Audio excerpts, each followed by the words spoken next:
This is Google's new personal intelligence, the Gemini upgrade that connects your apps, your history, and habits into the Gemini AI universe. I'm Jason Howell, and I spent a week testing what it really knows about me and whether it's actually useful, creepy, or a little bit of both. These are the 10 real-world tests that reveal what Gemini can do now that it knows everything about me. Now, before we dive into the actual tests, I want to quickly walk through what personal intelligence is and how it actually works. Keep in mind, this is all based on a pre-release version, so it's possible that what you see will be a little different than what I see right now.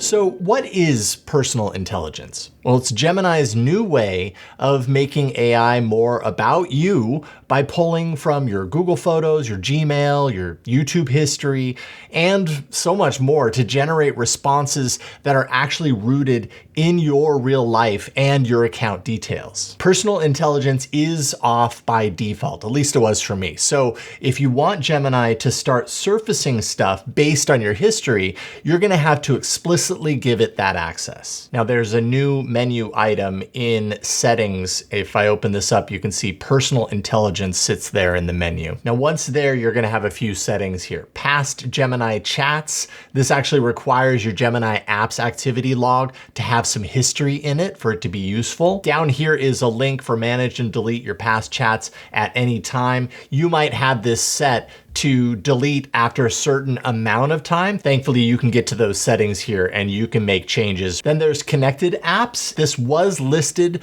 before this update. It was just called apps before. Now it's connected apps. You've got a few more options in here, obviously, and that does include, Google Photos, your Google search, YouTube Music, all that stuff now feeds into Gemini. And finally, instructions for Gemini. This is basically anything that you want applied to all Gemini chats. So for example, I hate M dashes, never ever use them. You might want to put something in there that applies to everything that you throw through Gemini. You could do this before, now it's held here. And before we get to the tests, there's this new detail that you could easily overlook if you're not looking for it. This little button right here that says for you. When I hit that, it gives me just a few prompts that are tailored to some of my prompting history, some of my files history connected to my account. Why don't we just dive right in and get to some of the tests. So first of all, the hidden gem challenge. Now, my prompt here is suggest a local hidden gem in my town that might become my new favorite spot. And ultimately it's testing the ability to cross-reference my location, past reviews that I've made, search history, all to find something that's actually personal. And you can see the maps logo is now up there. You can see down at the bottom, Petaluma, California, USA. Here are a few gems. Absolutely. Paradise Found Records and Music, an awesome record store in downtown Petaluma. The Big Easy has a really cool, unique vibe to it. And I've not been to Ernie's Tin Bar before, so I should probably check that out. I just switched over to Thinking and ran it through again, and we get this much more integrated visual presentation of, the interactive map on one side and all of the results on the other. So depending on the mode that you're in, you get different visual characteristics. Okay, next up, use my photos to look for a cool place. Look at my photos and create a guide to similar hidden gems in my city. This is just a very specific test against the Google Photos integration. It's gonna find photos from my location, looking for similar places based on what it finds. And you can see the photos logo now swirling. So it says, based on my photos, it looks like I have a strong appreciation for grand history, ancient ruins, and dramatic landscapes. This is actually pretty funny. It found a bunch of old press photos from Sony, branded photos in my Google Photos account, which are of course amazing areas from all over the world. So that's not mine, but it is in my library. And then it pulls back, our recent trip to Italy, Vatican City, and a bunch of other places. The Gem, Petaluma Adobe State Historic Park, McAvoy Ranch, yes, it's very nice. The Ironfront buildings of historic downtown, Helen Putnam Regional Park. I mean, all of these are pretty known and notable here in the Petaluma area. And then again, it surfaces Ernie's Tin Bar. It really wants me to go there. All right, next up, I'm gonna see if it can connect the email dots for my Gmail inbox. So I'm gonna paste the prompt in here, and I'm actually gonna use fast this time to check that out.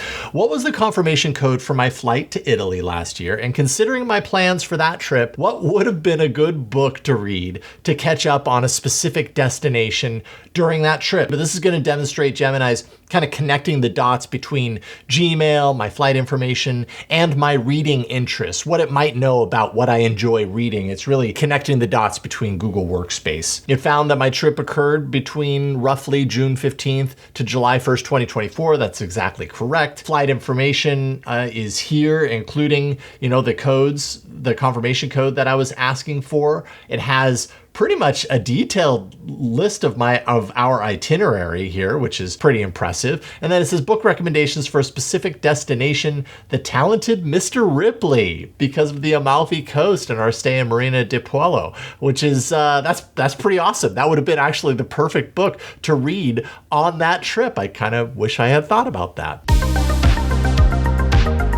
Next up, the me photo search. So I'm gonna go ahead and put this into fast mode, find photos of me from my trip to Italy, and suggest a caption. This basically highlights the integration of the me face cluster. Face grouping must be on and your me cluster selected in the photos onboarding process. So when you set it all up, it'll ask you about that. It says, based on my photos from the trip, here are a few caption ideas for our favorites. Okay, and so there are a few pictures from the trip. For a shot in front of the Colosseum or Duomo, taking in the history and the views. Italy, you're incredible. Living my best life on the Italian Riviera. Okay, I guess these would work. I'd say it did that well. Now I did run that same prompt through thinking, and it pulled back, interestingly, the same 4 photos, I think. At least 3 of those are the exact same. The 4th one might be a little different, but same scenario.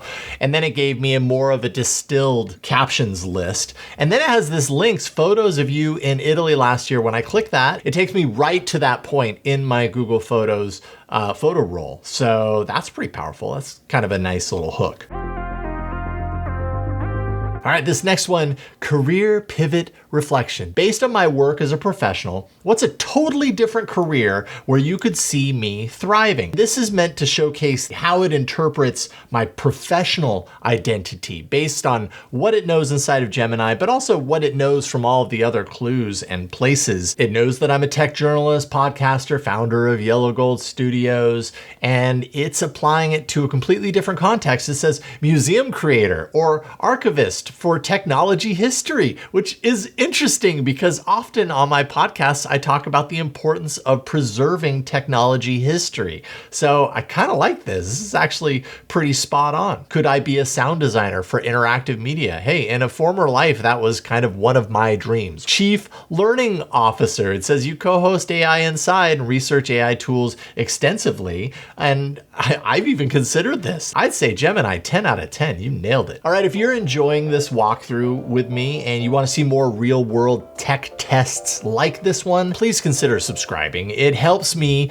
keep digging into the tools like Gemini and showing you what they actually do, especially when I get early access. Let's dive into more examples.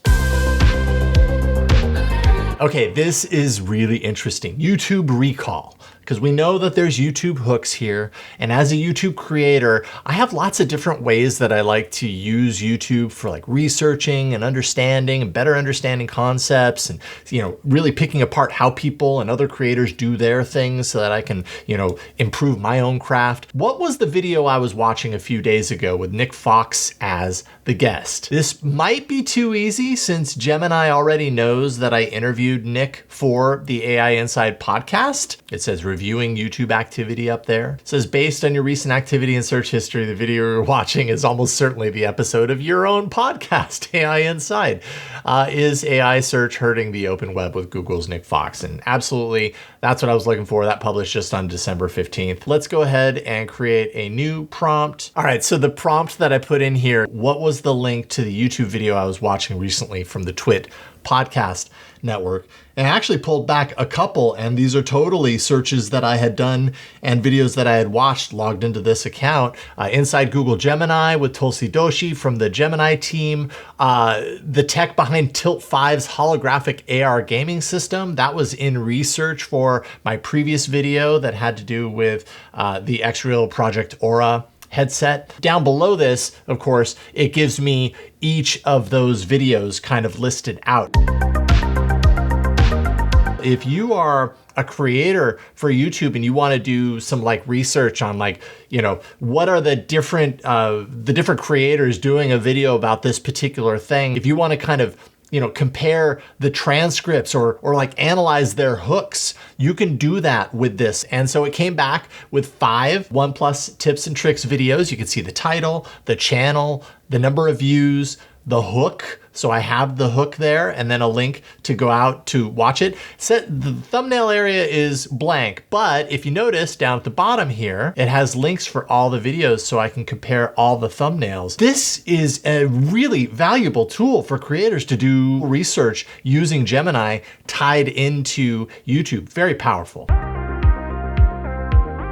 All right, let's get out of the YouTube space and go with tailored meal planning. I'm gonna go ahead and ask, put together a meal plan for the week for me with ingredient lists based on food that I like. This really tests if it can adapt to any of its known dietary preferences for me, or maybe past recipe searches, that sort of stuff. And it connects into search services to access my recipe history as well. And it says, based on your interest in Indian, Korean, Italian, and classic pub fare, and Instant Pot, it knows that I love using the Instant Pot. And here we go. I can export to Sheets, of course, if I want, but here is a Monday through Sunday meal plan. All of these sound like a winner to me. So, and then it follows up with a shopping list down below.